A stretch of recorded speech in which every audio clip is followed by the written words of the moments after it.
G'day YouTube.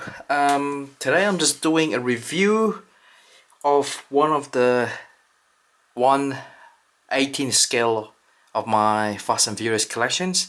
I have to apologize that I've been struggling to get my MacBook Air up and running since I did the upgrade to Yosemite. So thanks Apple for bringing in such a nightmare to me.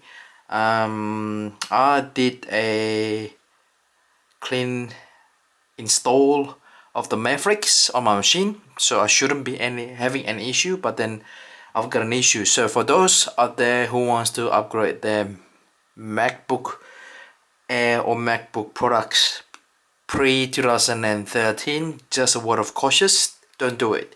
Wait until Apple stabilize their operating system. This is probably partly because after Steve Jobs passed away, Apple is going down the hill. The quality product they release has been terrible. Look, for those people out there haven't got any issues with Mac, good on you.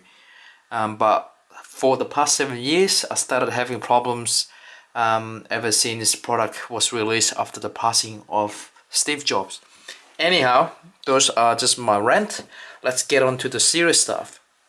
One of my subscribers requesting me to do the review of the Skyline diecast, which is one of Paul Walker. I guess this is one of his favorite car. And to be honest, this is probably the only piece that I like the most out of my entire collections. I know I did mention on my other video that the Dodge Viper was probably one of the better built because it is heavy, so you can sort of measuring it based on the amount of die cast, the metal that they put in on the model. But in terms of the details of the car, I reckon this is probably one of the best one. Let's quickly go through the actual car. I think instead of moving my camera, I'm probably gonna lift up the car. It's very well painted. I think over time the paint started to fade because it is sitting in my cabinet, which is close to the window, so I might have to sort of protect this more into the unshaded area. So if you look at the front, the bumper here, you got the two blue stripes, continuous stripes from the front lip to the bumper, the middle part of the grille, and then to the bumper, to the bonnet here. And you've got this light. Probably this is resembling the R34 GTR. And if you look at the front lip over here with the stickers there, if you look at the wheel, if you 5-spoke, not deep dish, but it's the racing wheel with a thin profile rubber. And let me open up the door. If you have a look on the passenger side, it has 3 bottles of NOS. There we go, 3 NOS there. And let's have a look at the door. It's pretty much basic with the blue painted at the door insert, and this one here actually has this the light, the courtesy light door painted in red. And if you look closely, let me zoom in to the dash. There is a monitor and a gauges, 3 gauges there, so it's pretty details. And if you look from this angle, let me see if I can zoom in, you've got a cage with 2 seats. They're all painted in a blue color, matches all the theme of the car. Let me close the door. Let's look at the rear mirror. I think that's pretty much standard. Look at the let me focus this back again. You gotta see the GT symbol there. It's painted to the car, and you got a red caliper here. And if you look at the rear, you got the Toyo tires paint over there. Look at the nameplate T4U842. The exhaust, I'm probably gonna flip this to the bottom now. If you look at the engine, it's actually very nicely done. From the front you can see, I'm not sure what is this, but it might be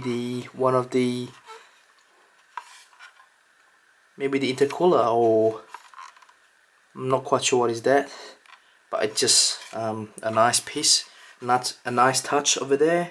And if you take a look of this part here, it's RC2 2001 Nissan Skyline, used under license. And you can see all of the exhaust, a full exhaust straight from the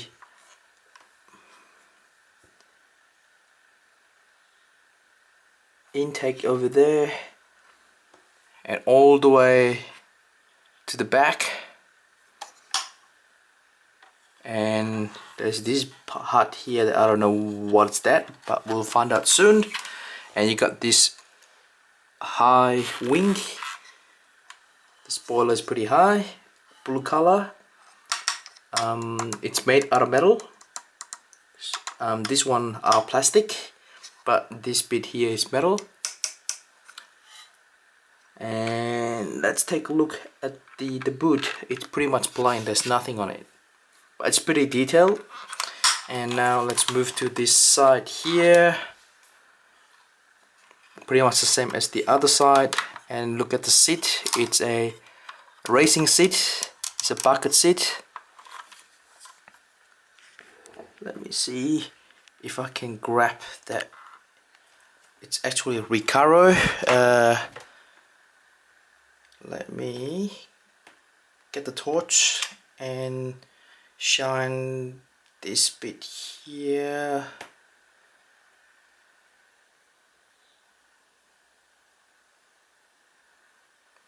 Let me just quickly grab the torch, guys. Not sure why, but it is pretty dark here.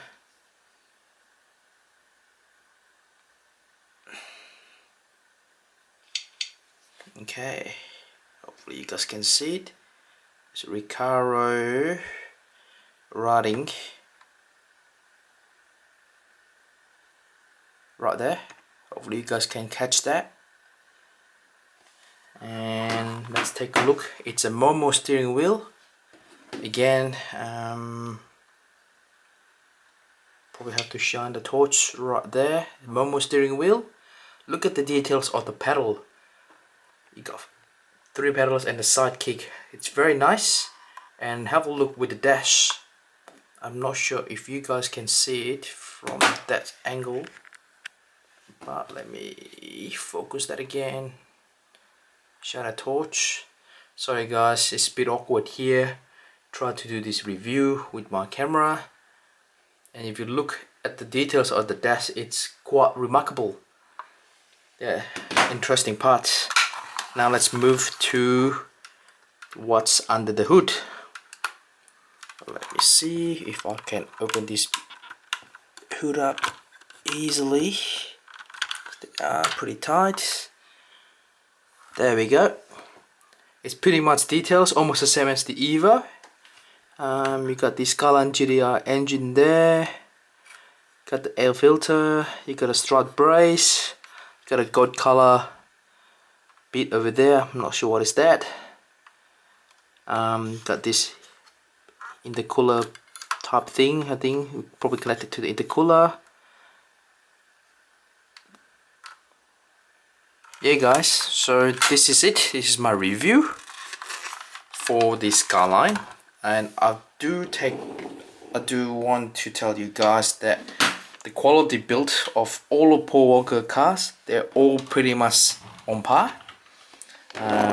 This Skyline itself with removable top, there it's also on the same scale.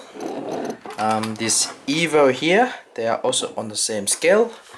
And let me open up the bonnet just to show you guys.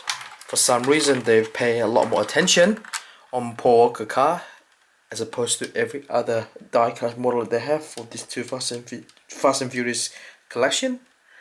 And if I show you the Skyline here, sorry, the Supra, not Skyline. Let me quickly open it up. I know it's pretty hard to open it up. It's pretty detailed. So overall, this is one of my favorite. This is probably the most favorite car that I have so far, and I pay full price. This was purchased as my birthday gift from my then girlfriend, my wife. She purchased this as my birthday gift. I think she spent nearly $200 in Australian dollar, and I'm glad she purchased that. I don't think you can buy this anymore in the store because it's very rare. In terms of the cost, I think is I've seen a couple of people selling it still in the box for over $500. So obviously with recent passing of him a year and a half ago, that's probably dictating the supply and demand. Alright guys, thanks for watching. I hope the review is pretty much details. Let me know if you want me to review another car, and hopefully I still have enough allowance on my internet, my broadband internet, so I can upload this right now. Just a couple of notes. I created another channel called Unboxing. I put the channel description and link below and somewhere in the screen. Please do check that out because I think I'm gonna separate the unboxing and review parts on two separate channels. Stay tuned guys. Thanks for watching. Please like, dislike, comment and subscribe please. Ciao.